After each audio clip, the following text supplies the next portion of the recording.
চিত্তচিরে চৈত্র মাস। পর্ব সংখ্যা ৯। লেখনীতে মম সাহা। গল্প পাঠে আমি অরোরা ইসলাম। সন্ধ্যার প্রকৃতি তখন বিষণ্ণ, সাথে বিষণ্ণ অষ্টাদশের হৃদয়। দুপুর হতে এ অবধি সে কেঁদেছে, কাঁদতে কাঁদতে চোখ মুখ প্রায় ফুলে যাওয়ার উপক্রম। তার জীবনের সবচেয়ে কোমল একটা অংশ হলো তার শখের বাগান। অথচ কেবল আজ না, প্রায় এ নিয়ে দুবার তার সাথে এ ঘটনা ঘটেছে। কে বা কারা এ কাজটা করে, এটা বোধগম্য না কারোরই। কেবল চোখ মেলে দেখতে হয় শখের বাগানের বিধ্বস্ততা। প্রথম যখন এই রকম ঘটনা ঘটল, তখন প্রকৃতিতে কেবল আষাঢ় মাস এসেছে। দিনরাত কেবল বর্ষণধারা আপন গতিতে ঝরে যায়। এমনই টানা ২ দিন বৃষ্টির পর ক্ষান্ত হলো প্রকৃতি। বাহার তখন টুরে গিয়েছে। চিত্রার শরীরে জ্বর, তাই আর বাগানে যত্ন নেওয়া হয়নি। অথচ ২ দিন পর প্রকৃতির ঝড়ের সাথে চিত্রার শরীরে জ্বরও কমতেই চিত্রা ছাদে গেল নিজের প্রিয় গাছগুলোকে ছুঁয়ে দেওয়ার জন্য। কিন্তু ছাদে উঠতেই সে হতবম্ব। বাগানের সবচেয়ে সুন্দর সুন্দর ফুল গাছগুলোর টব ভেঙে একাকার। বৃষ্টির পানিতে টবের পানি ধুয়ে মুছে কাদায় মাখামাখি ছাদ। সেই দিন চিত্রা পাগলের মতো কেঁদেছিল। সবাই বলেছে ঝড়ের কারণে হয়তো টবগুলো পড়ে গিয়ে ভেঙে গেছে। অথচ চিত্রা বিশ্বাস করেনি, মানেনি সে কথা। কারণ যে ফুলের টবগুলো ভেঙেছে সেগুলোই নিচে রাখা ছিল। ওগুলো ঝড়ের বাতাসে পড়লে খুব বেশি হলে টব ফেটে যেত, কিন্তু এমন বিশৃঙ্খলভাবে ভাঙতো না। চিত্রার কান্না দেখে সেই দিন বিকেলে তুহিন অনেকগুলো ফুলের চারা এনে দিয়েছিল। অতঃপর একটানা ২ দিন কান্নাকাটির পর চিত্রা সেই ব্যথা ভুলেছে। আজ আবার এতগুলো মাস পর এই একই ঘটনা ঘটল। বাড়িতে এতগুলো মানুষ থাকা সত্ত্বেও ফুলের টবের কি নির্মম অবস্থা। ঘরের দরজায় তুমুল শব্দ হতে ধ্যান ভাঙল চিত্রার। চোখের অশ্রু ততক্ষণে বোধহয় ফুরিয়ে এসেছে। চিত্রা কাঠের দরজাটার দিকে দৃষ্টি দিল। গম্ভীরভাবে বোঝার চেষ্টা করলো কে এসেছে। তন্মধ্যে ওহির ডাক ভেসে এলো, চিত্রা, দরজা খোল তো, দেখি দরজা খোল। ওহি আপা হসপিটালেই ছিলেন সারাদিন, হয়তো এখন এসেছে বাড়িতে। বাড়ির পরিস্থিতিতে তত বেশি ভালো নাই। ঘরের দৌড় দিয়ে বসে থাকাটা আদৌ মানানসই। চিত্রা জানে এই কাজটা বেমানান, তবুও সে কাজটা করেছে। প্রিয় কিছুর কিঞ্চিত ক্ষতিতেও যে ভেতরটা ভেঙে দেয়, হোক সেটা মানুষ কিংবা বস্তু। চিন্তার ভাবনার মাঝেই বাহির থেকে ওহির ডাক ভেসে এলো, চিত্রা, খোল না দরজাটা। চিত্রা সারাদিনের অনশন ভাঙল। ঘরের দরজা বন্ধ করে রাখার প্রতিজ্ঞাটাও ঝিমিয়ে এলো। অলস শরীর নিয়ে উঠে দাঁড়ালো সে। ধীর গতিতে দরজাটা খুলে দিতে মুখমণ্ডলের সামনে দৃশ্যমান হলো ওহিয়াপার নিষ্পাপ সাদাসিধে চেহারাটা। চিত্রাকে দরজা খুলতে দেখেই বাড়ির সদস্যদের প্রাণে পানি এলো। একে একে চিত্রার মা, বড় মা ছুটে এলো। হুড়মুড় করে ঢুকে পড়ল চিত্রার ঘরে। তখন চিত্রা নিরুত্তর। চিত্রার শ্যামলা রঙের কারণে অধিক কান্নার পরেও গালে লাল আভা দেখা দেয়নি, কিন্তু চোখ মুখ তখনও অশ্রুকণাদের অধিপত্য। চিত্রার মা মুনিয়া বেগম মেয়ের গালে হাত রাখলেন। খুব ধীর থেকে ধীর কণ্ঠে বললেন, কেঁদেছিস কেন বোকা মেয়ে? তোর জন্য না হয় তোর তুহিন ভাইজান আবারও চারাগাছ এনে দেবে। এমন কারণে কাঁদতে হয় নাকি? মায়ের আদুরে আলাপে চিত্রার ঠোঁট ফুলালো।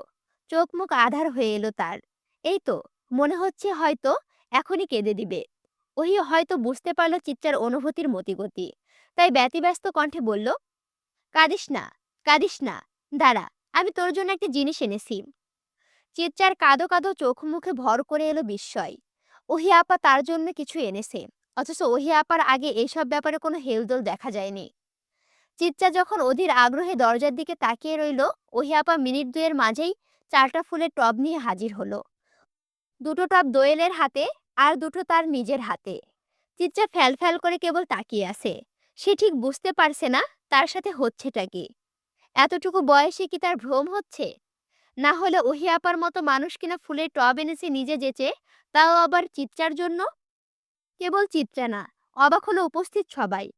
ওহি কখনোই বাড়িতে ঘটে চলা ঘটনার স্রোতে গা ভাসায় না। তাকে বরাবরই দেখা যাবে পড়ার টেবিলে কিংবা তার ঘরের বারান্দায়। অথচ আজ সে মেয়ে বোনের অশ্রু মুছতে ফুলের টব এনেছে ভাবতেই সকলের শরীরে কিঞ্চিত আনন্দের ধারা বয়ে গেল। ওহি সবার হতভম্ব মুখখানার দিকে একবার চাইল। মেজ চাচি, বড় চাচি, সকলের দৃষ্টি তার দিকে নিবদ্ধ। এর কারণে সামান্য অস্বস্তিতে গা কাঁপল ওহির। সবার হতভম্ব মুখের দিকে তাকিয়ে মিনমিন করে বলল, আসলে বড় আপা দুপুরে কল দিয়ে বলেছিল চিত্রার গাছগুলো নাকি ভেঙে গেছে, তাই ও নাকি দরজা আটকে বসে আছে, কান্নাকাটি করছে। তাই ওকে কয়েকটা চারাগাছ নার্সারি থেকে কিনে আনলাম। বাড়ির পরিস্থিতি, এমনকি চিত্রার পরিস্থিতিও তত ভালো নেই যে এইসব নিতে পারবে, তাই নিয়ে এলাম। সারাদিনের মন খারাপ যেন হাওয়ায় মিলিয়ে গেল। চিত্রা বরাবরই ওহি আপাকে পছন্দ করে বেশি। ওহি আপা দৃঢ়তা সম্পূর্ণ চালচলনটাই চিত্রার পছন্দের কারণ। কিন্তু ওহি আপা গম্ভীর মুখ বলে তাদের ভাব এতটা জমে ওঠেনি কখনো। অথচ সেই ওহি আপাই আজ চিত্রার খুশির কথা ভাবছে। এটা যেন চিত্রাকে রাজ্যের সুখ এনে দিল। চিত্রা ছুটে এলো ওহির দিকে, খুব শক্ত করে জড়িয়ে ধরলো ওহি আপার ছোটখাটো শরীরটাকে। বাঁ হাতটায় টান পড়তেই কেমন চিনচিনে ব্যথা করে উঠল। কিন্তু সে ব্যথায় তোয়াক্কা করল না চিত্রা। সব ব্যথা ছিপিয়ে যেন আজ তার ওহি আপার আগমন ঘটেছে। চিত্রার পাগলামো দেখে উপস্থিত সবাই হাসল। যাক, বাড়িটাতে এতদিনে প্রাণ ফিরল। কেমন সতেজতায় ভরে গেল চারপাশ। আশ্বিন মাসে সচরাচর বৃষ্টির দেখা মেলে না। আকাশে কেবল তুলোর মতন মেঘেদের ছড়াছড়ি দেখা যায়। শরতের নরম তুলতুলে আকাশ, আদুরে প্রকৃতি, সজীব গাছপালা দেখতেও ভালো লাগে। অথচ আজ আবহাওয়া শরতের রূপে নেই। ঝিরিঝিরি বৃষ্টিতে প্রকৃতিতে কিঞ্চিত সিক্ত। যে বৃষ্টির ছিটে ভিজে যাচ্ছে চিত্রার শরীরের ঢিলে ঢালা জামাটাও। জামার জায়গায় জায়গায় বৃষ্টির ফোঁটার চিহ্ন পরিলক্ষিত। অথচ চিত্রার সেখানে ধ্যানই নেই। সে ফুলের টবে নতুন মাটি চেপে চেপে দিতে ব্যস্ত। এই মেয়ে, শুনলাম আজ নাকি প্রচুর কেঁদেছো। হুট করে এমন ডাকে ভীত হলো চিত্রা।